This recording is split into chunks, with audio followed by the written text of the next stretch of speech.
you need to see is Jack. He can take care of almost anything. In fact, when we went in and wanted to get onto YouTube, it took him. We had our own channel. We're up and running in about 20 minutes. So if you need any help, give him a call. His number is 317-328-0766. And as I told you, the Foyt exhibit at the Indianapolis Motor Speedway Museum goes to the end of October, but don't wait till the last minute. There's books up here if you want to see what's involved, what's there, and they were telling me the other day when I was there that there's new things coming in every day. So if you get a chance, get over there. It's a fabulous exhibit. Now, my first guest. Haven't seen him in a while, though I find out he's been living right down the street. You think he'd say, I'm here? You wanted to know. He is used to be, when he first came here, was on the program with regularity. He was in the Indy Lights series, did very well. Moved up to IndyCar. And I think as of now you've got 65 starts, if I'm not mistaken. And the Indianapolis Grand Prix, the initial one, you started on the pole. You qualified first. Didn't go more than about 10 feet. 1 foot when your car stuttered and another 9 when you got hit. But he is back in the car and looking good, and a lot of things have happened since the last time he was here, so we're going to find out what's going on. Please welcome Sebastian Saavadra. Thank you, guys. It's awesome to be back. Thanks, Don, for the invite. Yes, I've been a little bit disconnected from this world, well, but I see a lot of familiar faces again, so that's beauty that they keep supporting our sport and these beautiful ovals, and I'm very excited to be back. A lot has changed.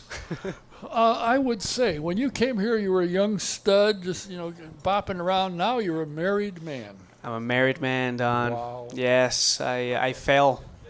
I fell hard for a beautiful Hoosier that I met at the Speedway, actually. Really? Yes. What was she doing out there, laying around watching the races, or was she going? She a groupie. One of those. No, Jaynes, Jane, my wife. She has not missed one Indy 500 since she's, I think, 6. She was telling me the other day, and I had the pleasure to meet her over there. I thought she was taken, but luckily she wasn't. And you swooped in. I went low downforce, all in. Since we haven't seen you recently and you just resurfaced, this will be your 3rd race this weekend at Gateway for Schmidt, Peterson Motorsports. Have you been driving anything in the absence? Have you been driving sports cars or anything somewhere? I've kept myself busy. Yes, I've done a little bit of sports cars in Latin America, in South America. I've done some GRC. That was fun. Did a couple events down there last year. But mostly I've just...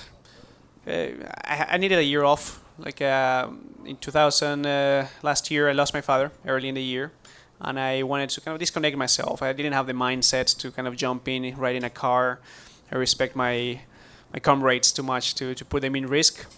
But it was a wonderful year to discover myself a little bit. Got married and woke up in 2017 hungry for a lot of racing, and here we are. How did your name pop up with Sam when he was looking for a replacement? Have you been in touch with him? Have you been knocking on doors all year long looking for something? To be honest, it was a very random situation. Like I was touching a lot of sports car deals. I was really interested in the new LMP programs and such. Never forgetting about Indy 500, which I think I'll do it every single year from now on. But Sam came, with the situation with the visas of Evolution not being quite sorted. And one thing led to the other. Toronto happened very randomly. Like I was called, I believe, like on Wednesday before traveling to Toronto. Thursday we were in Toronto, and I think I gave a good impression that the phone kept ringing. So very appreciative. You did very, very well for having. You hadn't driven a Honda, so that was new, and you hadn't driven a Honda Aero kit, so that was new to you. But for 2 days practice, you've done well. I'm telling you, it was rough. I was rusty when I went out there. Good that I kept working out every single day, and I kept working on my mind speed and on my mental side. But Toronto was rough. I think a couple of years without being on the tracks really catches you. And Toronto had changed as well, so it was almost like starting to learn a new track in couple 45-minute sessions. But great support from them. Hinch, was very open. He was an open book to me, which allowed me to kind of catch up as quick as I did, and took advantage of the opportunity. Pocono, you were running well. You didn't qualify all that. You started in the back, but you were moving forward. How did you end up coming out of turn 2 and go, hello, boom? Man, I'm telling you, Pocono was a rough one because, of course, there was a lot going on. Last year, they had such a strong year. And this year, a lot changed. Wind direction, track, tires a little bit. But kept calm. We went a little bit too conservative on qualifying, as expected. You don't want to go all in after not knowing the place for 2 years. So we qualified 15th, and since the beginning we're struggling with a little bit of a loose car, which we fixed after the first pit stop, and we were racy. We were going forward. We were very strong, up to 12, going to the 11th position. Passing Munoz on turn 2 led to a small contact with which perforated one of my radiators, and the radiator started leaking into my rear tires, and water in an oval does not go together. I can tell you that. And from then on, it's just history. We were in survival mode, and unfortunately we retired in that way that kind of led to me not being able to finish. Have you been down to Gateway yet? Have you seen the track? I've been studying it very closely. I have not been there. It looks like a wonderful facility. They've just repaved it, and Hinchtown was testing there a month ago, and we are very close on trying to put as much information together, and I'm looking forward to it. It looks like a wonderful race, and it looks like a wonderful crowd from what I hear. That's what I understand. It's going to be standing room only with any luck out in the parking lot, if nowhere else. True. You're from South America, and ovals aren't big down there. Do you like ovals now more than road racing, or would you rather be running the last 2 races at the Glen and Sonoma? To be honest, I'm all ovals right now. I'm telling you, it's something that just became a huge passion to me. I came from Europe with that European Formula One mentality that it was all about road courses, until I tested my first Indy Lights in Kentucky Speedway in 2008, and I was, wow, what is this? This is a different world, which I was not introduced. I was introduced too late, but since then it's just been a love, a big passion for the ovals, and of course the Indy 500, which nothing gets even close to it. Just continues to be my favorite place. Now, you've been fortunate through your career to be connected very closely with Gary Peterson of AFS. How did you two guys hook up, and what's been the connection? Because he's been with you all the way. Funny enough, actually, Sam Schmidt was the guy that brought me from Europe to test his Indy Lights in Kentucky. And then we went to Putnam Park to test in the road course on the Indy Lights. And did very well, very successful test day. And J.F. Thorman, which still works for Andretti Autosport, which back in the day was Andretti Green Racing, got a nice like on me and gave me a contract right away without testing me, and who I had the pleasure to meet to be my main sponsor, Gary Peterson. So he was part of a deal with Andretti Green Racing back then on the Indy Lights team, and it was just a partnership that's very different from any other. We were almost family since day one, and we built this beautiful relationship, which I'm very honored to continue counting more years, 8 years and counting. And together with his wife, Tammy Peterson, we just almost like an adopted child. I know. I got tired of talking to Tammy because all she told, isn't Saavadra? Look at Saavadra. She does think highly of you, and I mean highly. She would get on a Well, I love 12-foot them. ladder, and it's not high enough. Lots of love for them, for sure. Yeah. I think they're watching, maybe. So lots of love. Well, Gary's probably working. It's 3 hours. Heck, it's only 4:15 there. Gary's working. I've been pushing him to retire since probably 2013, but he's a guy that doesn't listen. No? He was talking at one time about opening an office here, but I guess he abandoned that real quick, apparently. Yeah, I've been pushing that too. All right, this weekend is your last race with Schmidt Peterson. Jack Harvey's taking the seat for the last 2 races of the year. Have you got anything in the hopper for next year? I mean, if you're talking, is there people interested in putting you back in a car? Definitely. I mean, these kind of put me in the map again. Of course, IndyCar is something that it's high in my priority list for 2018. Working very hard to try to see where it goes. This relationship that we've been building with Sam Schmidt. Schmidt Peterson Motorsports have been very loyal to us and very straightforward, and we want to continue developing this opportunity. But as of right now, it's very early. I think still a couple months to go and a lot to be done. So we shall see.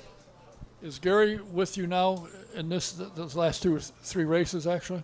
Yes, he's been there. He's been hasn't missed one event, and he saw something that I brought him back to the racetrack because it was also a year off for him, which it's a long time without any racing, without any noise, without that smell of burnt rubber. But Does he still have that car in the lobby of his office? He had a Riley there for a few years. It's still there? no, he has some nice memorabilia, but not a car. There was a car at one time, I don't if I'm think not I- mistaken. That's So a nice shop, though. now your wife, she isn't here yet?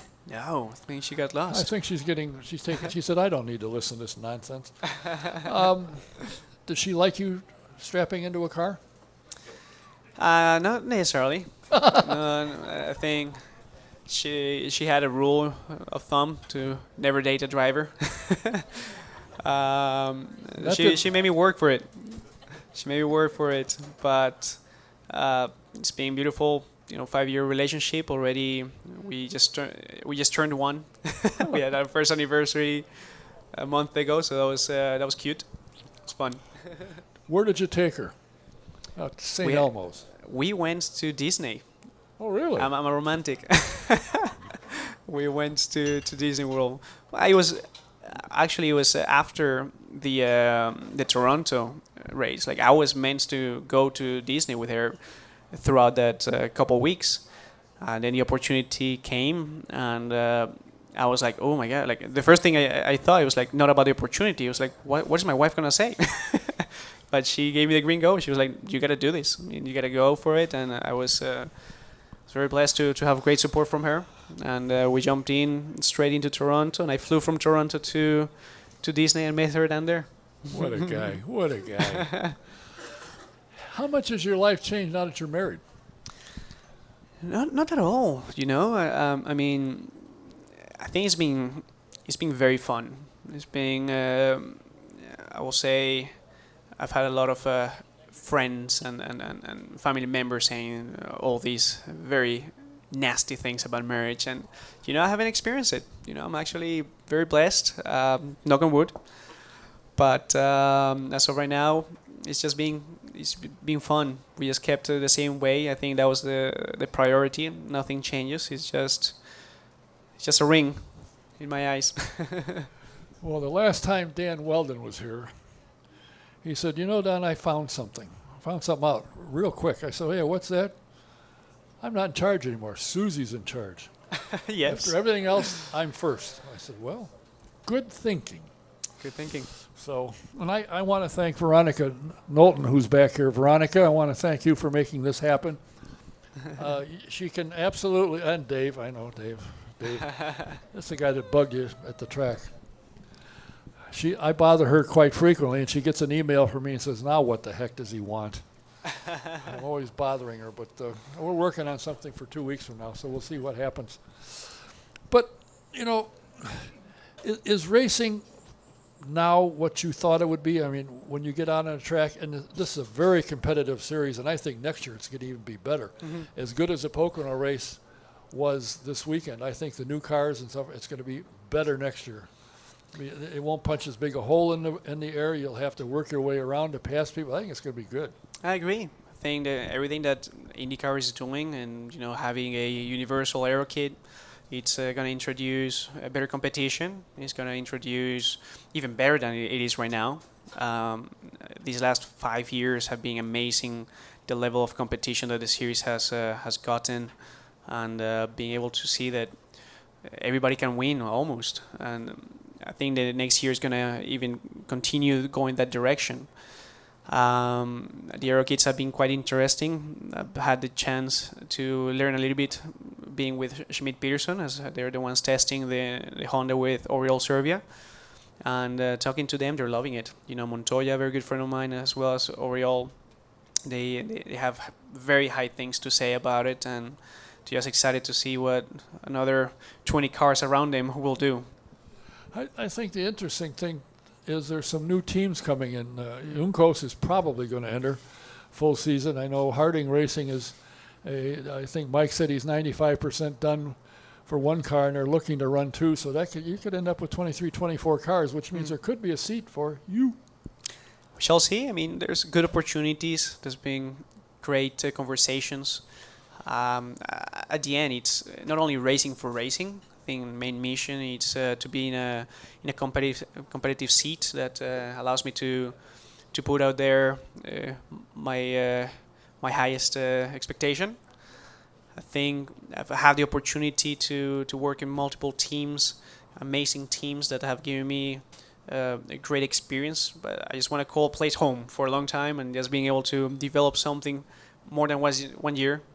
My first opportunity was with Herta, and they took a couple of years to really get going. Then I jumped into Conquest. Unfortunately, they had to kind of shut down that year. Then I jumped into Dragon Racing. They went to Formula E the next year. Then KV. Then they shut down the next year. So it's just never been the continuity as a driver that I would like to have. So I think this is the time that it's going to make sense. Well, I have to say, and I'm sure everybody here would agree with me, there is no question you have the talent, that you belong in a race car.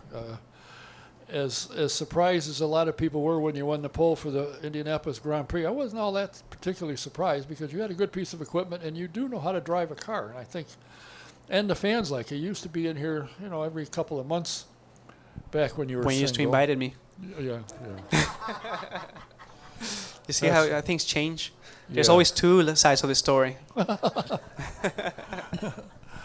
But I think the fans will be happy to see you back, and I know they are, because I got a lot of comments about, wow, did you see he's back? Yeah, and it's good to see you back in a car, and you've done well. You've shown that get in a new operation, a new car, something you've never driven.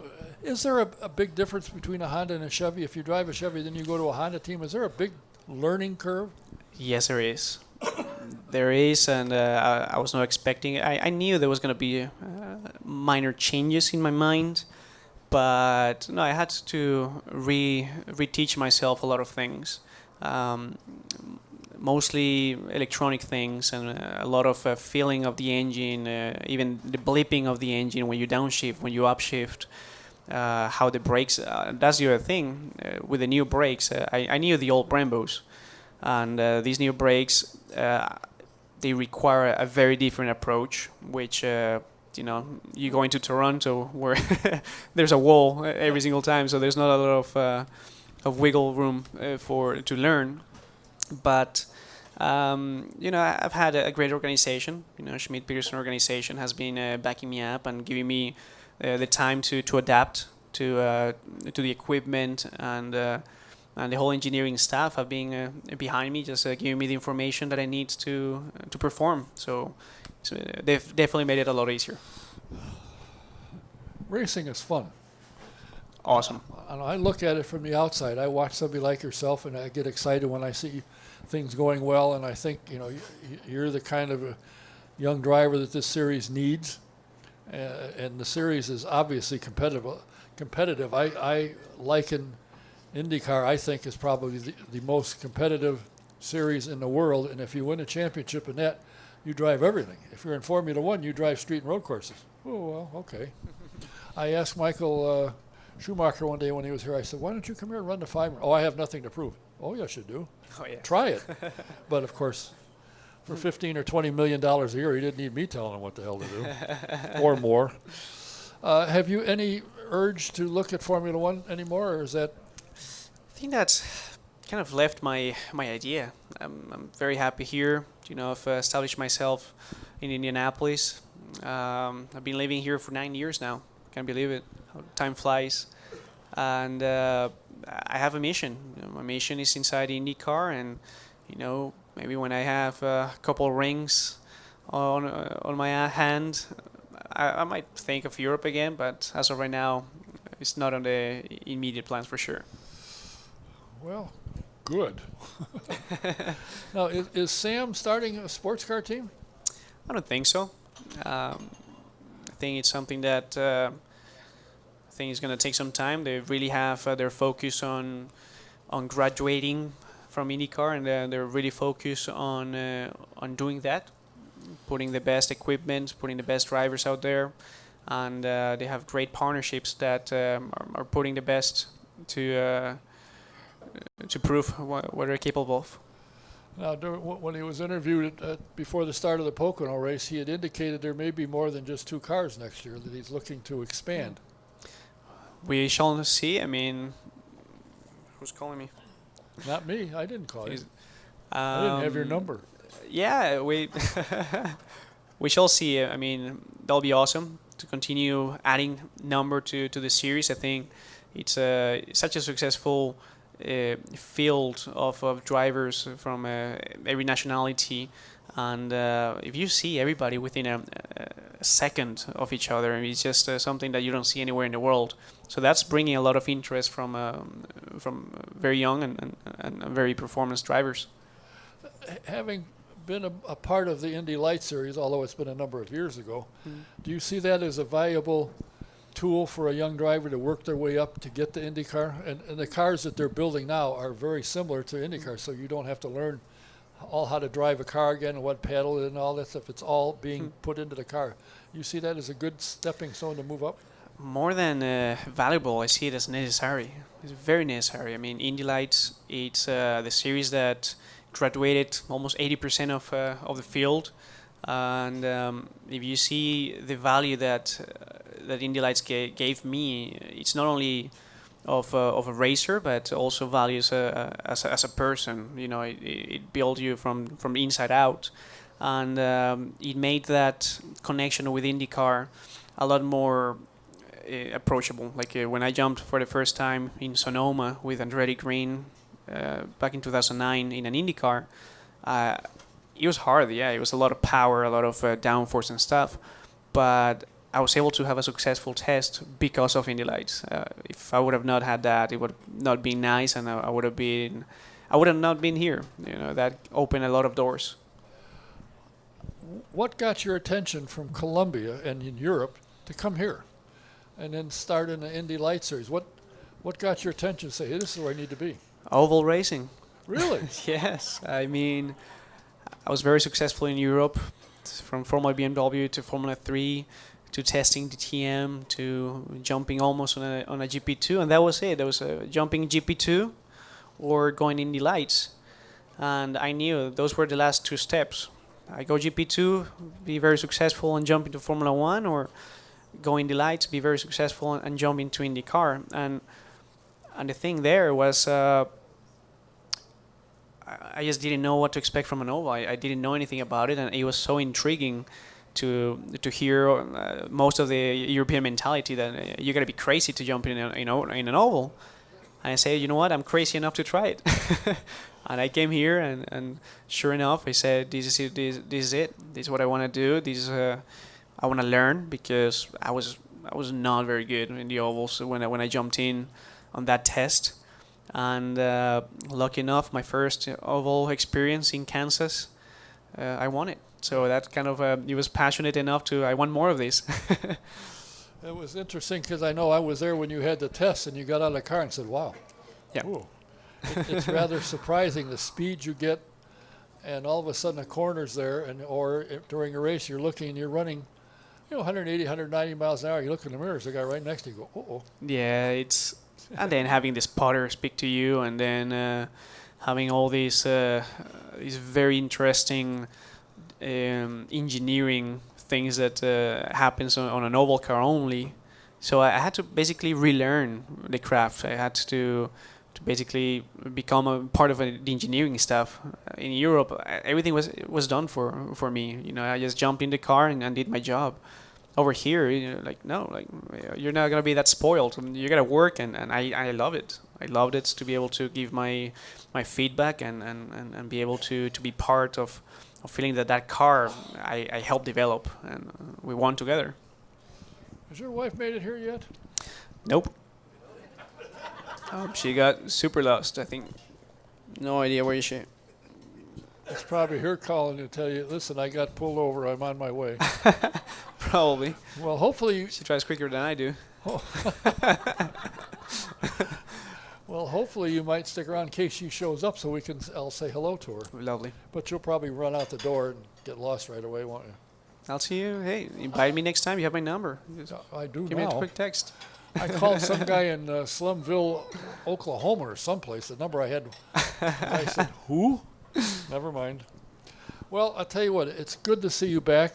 I'm happy to see that that you're working on things and things are looking better. You got some people's attention for both Toronto and at Pocono, and this weekend should be a fun race. I think it's a short track, but it's quick. And I was told that during the test they ran down there a week or so ago, there was hitting speeds of 200 miles an hour on a mile and a half. That's flying. I mean, it's going to be very fun, just not only to watch, but be part of it. And just listening to how the crowd is going to be. It's going to be a night race as well. So it's something special about night races, just watching the sparks and seeing how everything goes much quicker. I think it's just a beautiful time to race for sure. Well, we wish you nothing but the best, and Thank you. since I now have the fact that you are in town and you have been here since you were about 10 years old, I think, when things start to happen for you for next year, I'll give you a buzz and we'll back and talk about it. I would love to. Thanks for having me down, and thanks everybody, as always, for the beautiful support. Thank you. Always a pleasure to talk to Sebastian Saavadra. Watch him this weekend in the number 7 Lucas Oil car for the Schmidt Peterson team. Good luck to you. Thanks for coming. Gentlemen, I want to remind you that first off, we're being brought to you tonight by Honda and Honda HPD, the Indianapolis Motor Speedway, and the Verizon IndyCar Series. We're also presented by Sam Pierce Chevrolet in Daleville, Indiana. You got to come to the country to see why the best prices are, in fact, in the country at Sam Pierce Chevrolet. Take I-69 north to exit 34 and go south or east 1 mile, and you won't miss them. And when you spy a car from Sam, he doesn't stand behind you, he stands alongside you. Sam Pierce Chevrolet in Daleville, check him out. And if you want to find out why these guys and gals love IndyCar racing, you got to sign up for Indy Racing Experience and take a ride in a 2-seater. You can go to IndyRacingExperience.com and find a date that works for you, or you can call the office at 317-243-7171 and talk to Shonda. And if you sign up online in the promo box, put SJ1, you get a 50% discount. It's a great ride. You'll love it. So give it a try and you'll say, oh, this is why they love it. And is it time to check for insurance for your home or your car, or if you have a commercial property and you need insurance? Call VP Insurance. Mike Pardee will take care of you. He's located at 5004 West 16th Street, and he will take care of any of your needs. And if you have a problem, he won't shun you. He will talk to you, and he'll get you through it and tell you what you need to do to take care of it. Give him a call. Let him give you a quote. He might surprise you like he surprised a lot of us in here.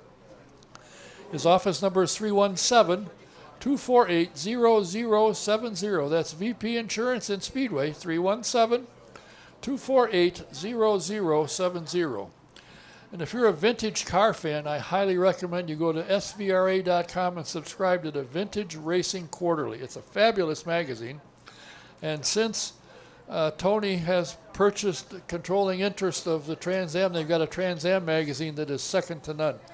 Check that out as well, but it's svra.com and subscribe to the Vintage Racing Quarterly. Do you need something embroidered?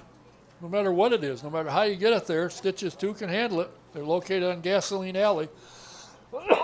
Excuse me. You can give Fran a call. She'd love to talk to you. Tell her what you got, what you need, and she'll take care of you. Her number is 317-271-3444. That's Stitches 2 Embroidery. And the next race upcoming for the SVRA is September 6th to the 10th. It's the 2017 U.S. Vintage Grand Prix, presented by Jaguar, and it will be at Watkins Glen International Raceway. That's September 6th to the 10th. If you're out that way, be sure and stop in. You'll love it. My next guest is a gentleman that I am very pleased to say is a friend. I only say that here because we're outside, people would throw things at him. I had the privilege of working with him for 4 or 5 years to help him when he was calling the race. I got the thrill of watching the cars in the back. In case something happened or if somebody was moving up, I would let him know, so it sounded like he was a genius, which he is. He and I have had a lot of conversations concerning broadcasting and how things went, and finally he got the opportunity to become the voice of the Indianapolis 500 and the anchor with the IMS radio network. Since that has happened, I've listened to the broadcasts over the years, and now it is smooth transition one to the other. I think his reporters are afraid of him is what I think it is. But I can honestly say I could grab a line from Al Unser Jr. when he finished second at the 500 one day a few years back, and somebody asked him, has your dad taught you everything that you know? He said, he taught me everything I know, but not everything he knows. Same to me said here. He taught me a lot of what I do and how I do it and how I can do it better, but he's keeping the good stuff to himself. We're always a pleasure to have him because he's always got something interesting to say. He's the voice of the Indianapolis 500. Please welcome Mr. Mark Jaynes. Thank you, Don. Great to be here as always. You know, the thing that interests me, and I've mentioned it several times, that the broadcast, the transition between you and your horde of muttons out running around in the corners and the pit reporters, it's just smooth. You say, Dave first has got so-and-so, and that's the end of the conversation. When Dave's done, the minute he stops, it's picked right up, and on you go to the next thing.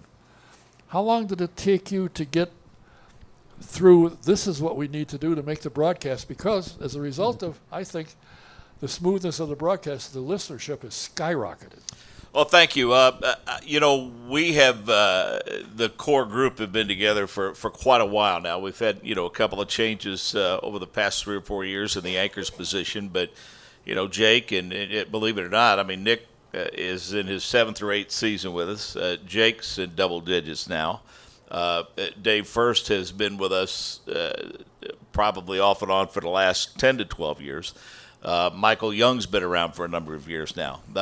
We added Rob Howden, but it kind of had a structure in place in terms of how we do things once Rob came on board.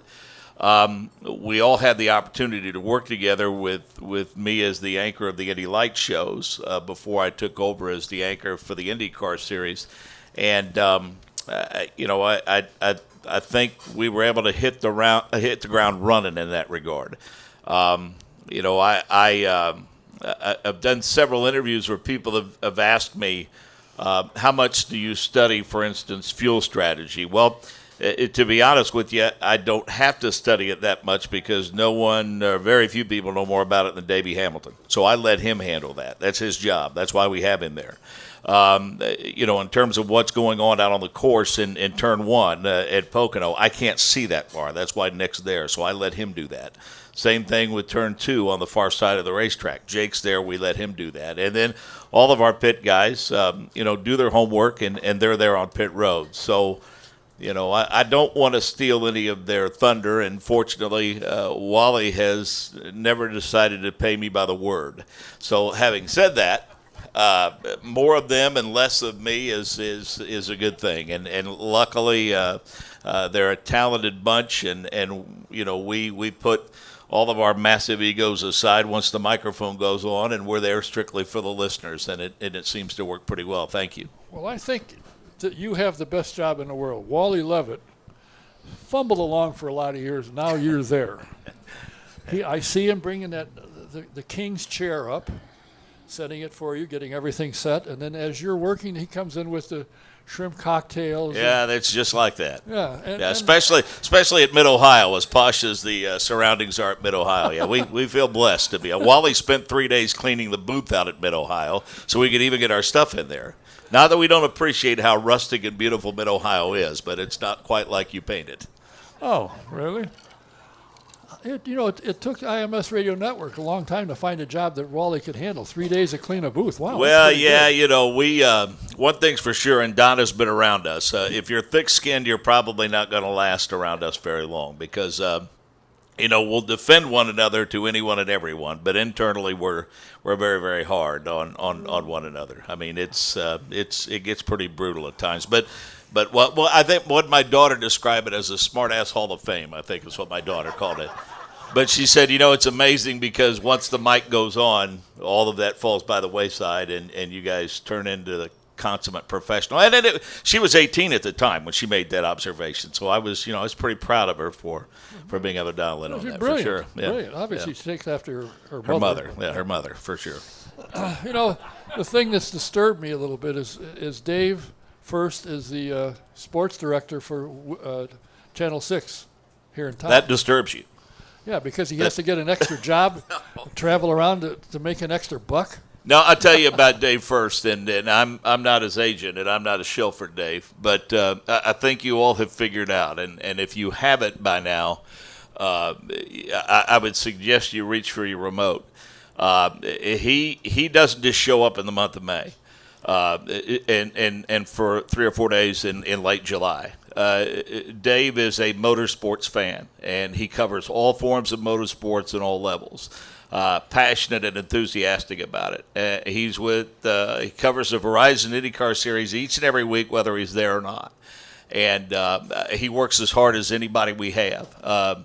And fits in wonderfully, and it's valuable. It's a win-win for both of us because it gives the network additional exposure here in Indianapolis with him being a part of what we do, and it allows us to promote him as well. But a lot of talented folks here in Indianapolis, very dedicated to covering racing. But there are a few in this city in television, in particular, that are better at it and more dedicated than our friend Dave First, for sure. Yes, of course. I'm only kidding about Dave.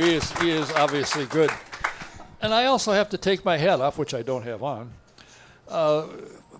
Davey is obviously probably the best analyst in motorsport. He understands everything. He understands what it's like to hit the wall because he's done it. He's come back from it. He's owned teams. He's worked with teams. He's been a general manager of teams. He understands the sport completely. But in his absence, on occasion, you had a guy the last couple of years known as the Viking, Anders Krohn. Obviously, he learned something because he's now a pit reporter and moved up to NBC Sports Network. And from the first day he got there and got yelled at for trying to jump and get the winner's interview before the pictures were done, but he learned from that one not to make that mistake. He has really improved over the last 3 or 4 races. Well, it's interesting because we have put Indy Lights drivers in particular and other drivers through the paces from time to time over the past couple of years. And, we've used Pippa Mann. We've used, of course, more recently, Zach Veach. You mentioned Anders was with us in Baltimore.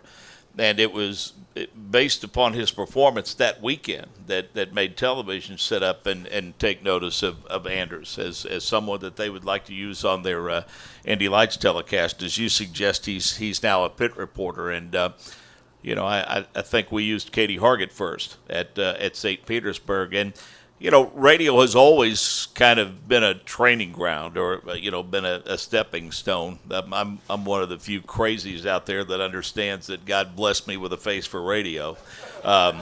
Plus, I never. It's something that I never entertained because it's like I told Robbie Green and Wally Levitt when we were discussing the anchor's position. I said I never wanted to be anything other than a radio guy. I never pursued television. I do some, as you know, with the IHSAA.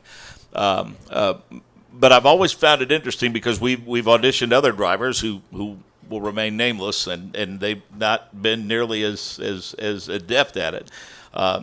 Zach Veach does a tremendous job, I think, with us. This weekend he was phenomenal. Yeah, and I think that I'm so thrilled for Zach and the opportunities that he's had in IndyCar in 2017. And Zach can suggest that I'm speaking out of turn, but I don't think I am, because this is what he told me. He said Sage Karam stopped him in the pits at Pocono, said, well, do I need to get a little tighter with these radio guys? I mean, good things seem to happen when you do. So Zach said, yeah, you might, give it a shot. I mean, and he's done that. He stayed front and center and kept his name out there, and obviously it's paid off well for him. But I was excited for him because he was I think very mindful of his lack of experience in IndyCar, because prior to this season and prior to Barber, he would say, well, I've never actually, he prefaced a statement by saying, I've never actually driven an IndyCar, but this is what I think is going on. Well, obviously he doesn't have to say that anymore. And it's amazing just how much more confident he is in the observations he makes about IndyCar now that he's had that experience at the 500 and Barber. Yeah, didn't hesitate when you ask a question about something going. I didn't hesitate to answer because he gets it. He understands it. I think it's interesting how you operate and how your team has come together. And trust me, I've been in the production trailer when they're all sitting around ripping each other, and I have fallen down the stairs laughing. I had to leave. Oh, jeez, Louise! But the minute the light goes on, it's all gone. The tears aren't gone. They mop them up, but you don't see that on the radio anyway. What do you think of the competition, the direction that the series is going? And they got 3 races left, and there's about 7 or 8 guys that can win the championship. Yeah, top 6 separated by a little over 70 points. I think, honestly, stranger things have happened, but, Graham needs not only a really good weekend at Gateway, but for some guys in front of him to maybe struggle a little bit, and a number of them. But just in front of him, the top 5. I mean, one race could literally change the fortunes for any one of them. And again, you're talking about a group of guys who aren't notorious for DNFs, and 1 or 2 of those guys especially are very, very good at grabbing points on a podium, maybe when they don't have a car fast enough to win. You look at what happened to Elio in the crash that he had at Pocono, and you see what happened to Will early in the race. When seasons pass this late in the year, that typically spelled disaster for them. But clearly both were able to rebound and salvage some points and stay very much in contention. And I people can say, oh, well, Dixon's going to win this, or Old Power's going to win this for sure. I mean, they're all safe bets, and quite frankly, no one knows. And I would prefer it stay that way between, 4, maybe 5. At least 3 or 4 on the final turn at Sonoma, and have them run a nose to tail and be separated by about 10 points or so. I think that'd be amazing, and it looks like that could very easily happen. And the strange thing is, the series has been doing that for a number of years. It's taken the last race of the year to get a champion. Yeah, but I don't know that it's ever been this tight between this many drivers this late in the year. At least it hasn't been that way in a while. By now we've had some separation. Some people have gotten hot in the summer, others have cooled off, and we've gone into Sonoma. By and large, if the phrase "still mathematically eligible" is used to describe someone's championship chances, they're not very good. That's kind of an unfortunate qualifier, really. It means they still have an outside shot, but again, in this series, you have to have a lot of help to have that come to fruition. But it does remind me of days gone by, perhaps, when it was more of an all-oval series, when we would in fact get to the championship weekend with 4 or 5 drivers separated by less than 40 points or so. So it is certainly exciting and compelling in that regard. And And boy, it couldn't have, I think, landed any better than to have a track that's a virtual unknown to everyone figure so prominently in the championship like Gateway this weekend. I mean, you don't know who has the advantage because of the fact that even after the testing, it had been repaved and whatnot. And it's a blank slate for all of them for sure. And I think that's going to make for a very exciting weekend. Well, all the reports back, as you saw, and I did, the guys love it. I think Elio said that the track is as smooth as babies behind, and with young kids running around, I guess he would know that. Yeah, and they've been quick. I know during the test, I was told that they had cars running laps in the 200 mile an hour, and that on a mile and a quarter track. That's hauling. That's moving. Well, I think too, Don, we're giving credit where credit's due. I know, I believe the series still passes out a promoter of the year award, and I think obviously you maybe want to wait till the event clears before you give that any consideration. But at least in terms of the preparation over the past year and the efforts to build this into a major event, those folks at Gateway and their title sponsor, the Bommarito Auto Group, they're to be commended for the efforts that they made to bring the Verizon IndyCar Series back to Gateway. Make it attractive for the fans. I mean, they're turning this into a week-long event. I mean, there's events starting over the weekend that carry all through this week. I think Ed Carpenter's throwing out the first pitch of the Cardinals game tonight. It's IndyCar night at Busch Stadium in St. Louis, and that's huge to get the IndyCar Series in front of all of those eyes there in St. Louis, and bicycle races and 5Ks and different tier packages for fans and all the amenities that and things that they have planned for people to see and do. I think they understand now that the promotion of oval racing has to change. People have to be entertained when there might not be cars on the track, or even while there are cars on the track. And it seems to me like this bunch understands that, and I certainly wish them well. They've done a phenomenal job of making us already feel welcome there this weekend. It's interesting. I got some emails from people that I know, friends that live in there, and I said, "Have you heard about the race?" They said, "Are you kidding?" If you don't know that there's a race at Madison, Illinois Gateway Raceway Park, it's because one of three things: your head is in your behind, your head is in the sand, or you're dead. Because they've been on radio, on television, and newspaper for several months. I think they've been at most every race this year, and they've even had a media presence. Some affiliate in their city has been at almost every race this year. And for the owner to come up to Jay and say, "What do we need to fix the track? It needs to be resurfaced. Let's do it." Yeah. And he did it. Right. And I bet that cost more than $11.80. I think that's for sure. So they're stepping it up. It should be interesting.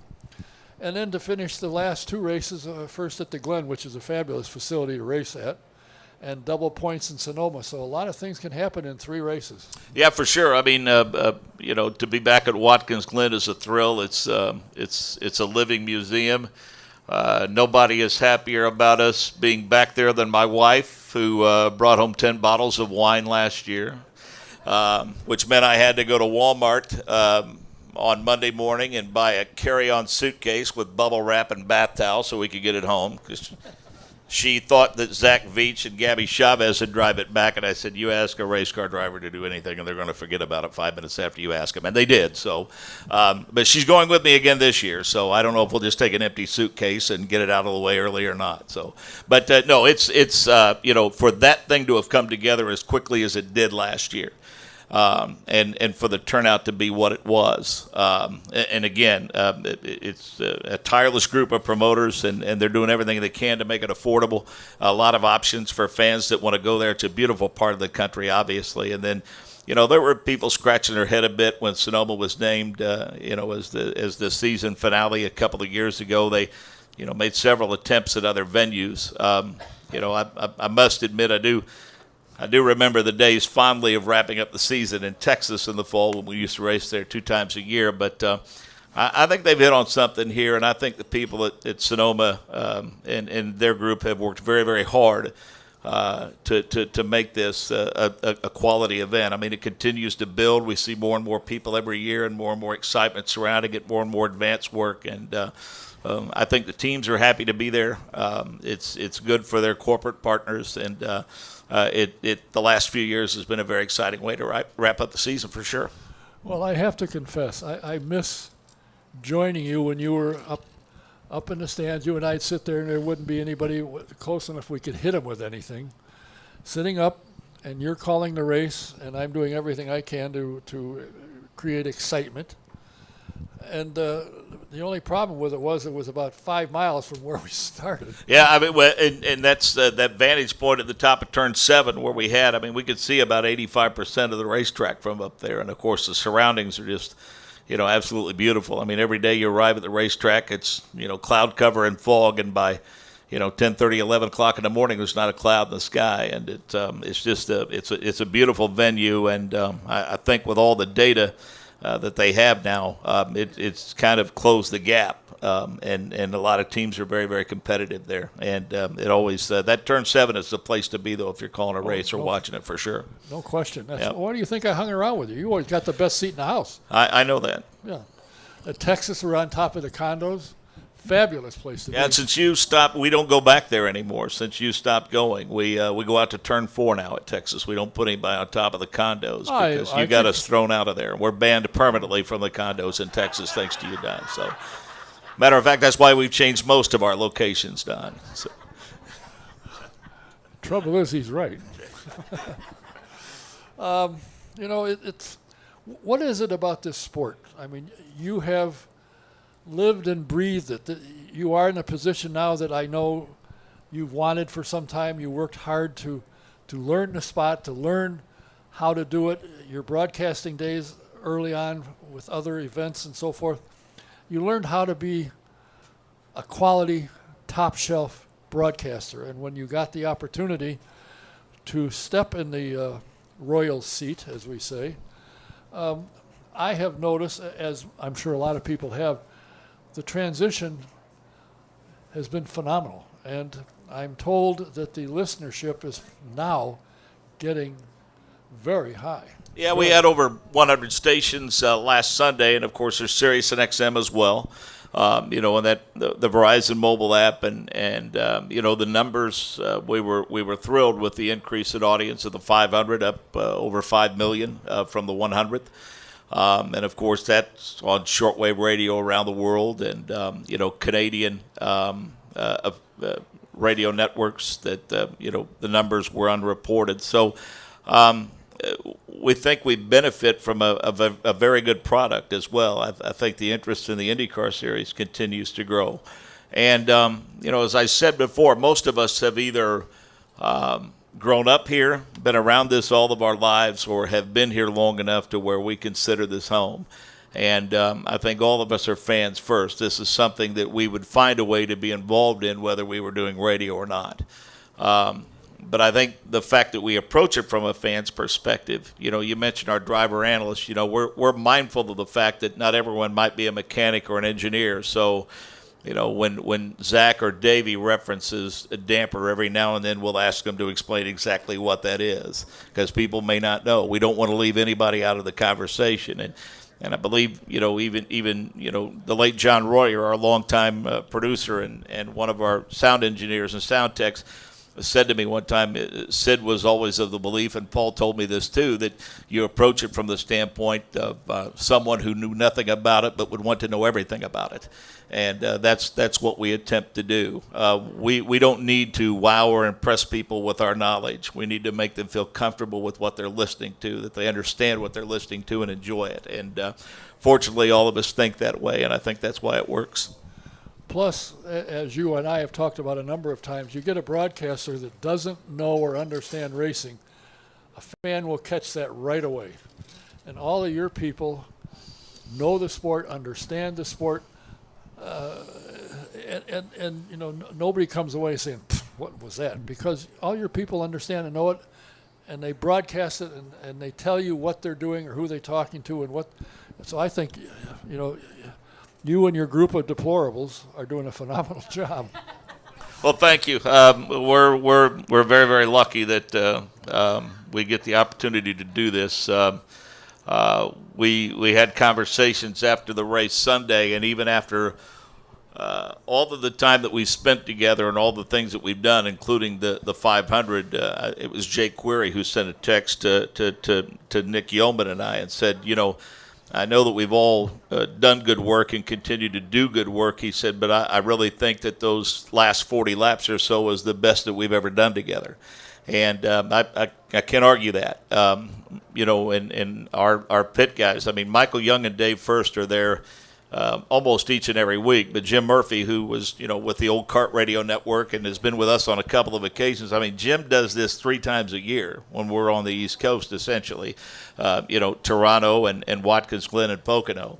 And you would not know that Jim Murphy's only with us 3 times a year. We'll use Dan Rusanowski, the longtime voice of the San Jose Sharks in the NHL. We use him in Sonoma, and you would never know that Dan is 363 days a year a hockey guy and only 2 days a year. But he does a motorsports show there. But Dan settles right in, and I think it's because, as you suggest, we've created a format that makes it easier for a broadcaster to come and fit in. I mean, we let them know what's expected of them and how from the moment the microphone goes on. I mean, they know, for instance, after the driver does the lap around, we're going to go sweep the pits, and we're going to start with the guy at pit end, then go to the middle, then go to the guy at the head of the pits, and we're going to go to the turns and the driver analyst, and then we're going green. So, there is a structure and a method to our madness, and I think it's something everybody has become very familiar with, and because of that, I think it allows them to focus strictly on what they're calling and not when they're calling it, and I think that's what makes a good product, or at least I hope so anyway. I sent a text yesterday to Katie, and I said, "Are you in town? Are you available?" She said, "I'm in New York." So, geez, you didn't have to go that far. You could have just said no. But I get a kick out of watching her. First off, if you don't know her, the broadcast, Katie Hargett, she's with NBC Sports Network, and when she isn't, she's with these guys.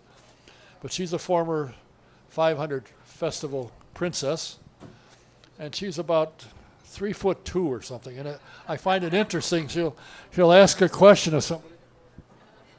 You get the answer. She's getting smarter, though, because when she was with us, she knew the video board's camera was on her. So a couple of interviews, like with Ryan Hunter, Ray, and Graham, she would stand up on the pit wall and talk to them. So where she, they couldn't tell she was standing on the pit wall, but that put her closer to eye level. So it's a great group. I miss being there and listening to just the nonsense that goes on. But it's my hat, and I'm sure everybody in here that listens, and a lot of people, and I'm one of them, will.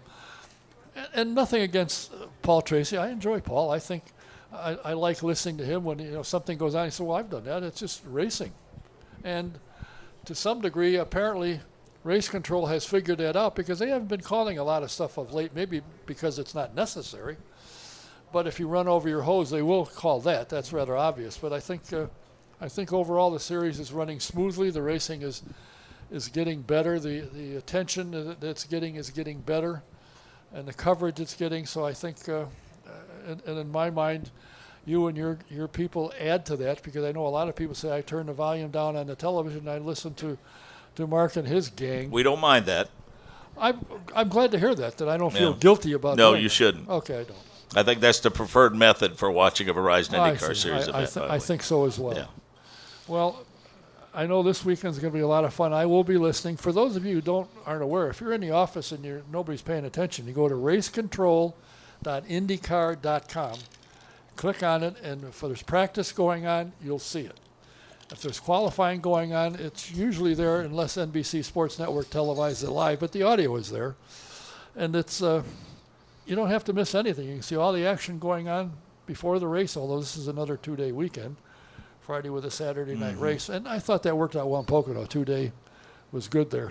Yeah, I think it did. I think it makes a lot of sense for the teams and the drivers for sure. I mean, some were bemoaning a little bit, especially after that first practice session, and things didn't go well in qualifying. They probably wish they'd had a little bit more time. But bottom line is, as they say, it's the same for everybody. So it's a difficult set of circumstances to try to please everybody, especially in a sport like that, or any sport for that matter. But yeah, I think the 2-day shows work out okay.